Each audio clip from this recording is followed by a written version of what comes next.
пен халықты, адам мен адамды теңестіретін ол білім. Ал білім жиегінде халықтан құстай жер жаһанға нәрін себетін, күн шуағын шашатын бірден бір адам ол мұғалім. Мектеп табалдырығын жүрексіне аттаған бүлдіршіндерге алғаш рет қалам ұстатып, оны оңы мен соңын танытып, ақ пен қараны айыртып, қоршаған ортаны танытып, өмірге деген нық қадам басуды бастауыш сынып ұстаздарының алатын орны ерекше екендігі баршамызға аян. Армысыздар, мен Истилеева Меруерт Болатқызы, Бауыржан Момышұлы атындағы номер 12-ші жалпы білім беретін мектебінің бастауыш сынып мұғалімімін. Аталған мектепте 6 жылдан бері жұмыс атқарып келемін.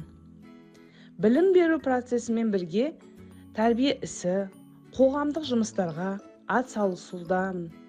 Сынып жетекшілік етудемін. Оқушыларды аудандық, республикалық сайыстарға дайындау мұғалімнің күнделікті жұмыстарының бірі деп түсінемін.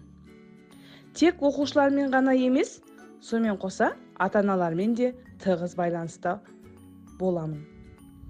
Ол үшін мен ата-аналар жиналысын өткіземін. Ата-аналармен тренинг жұмыстарын істедім. Сауалнамалар жүргіземін. Көптеген ойын түрлері арқылы сабағымды қызықтыруға шақырамын. Ұстаздардың еңбегі ұлы ететін өзі ғана емес, ол жерде шәкірттер. Яғни осы шәкірттерді биіктерден көру, жемісін көру,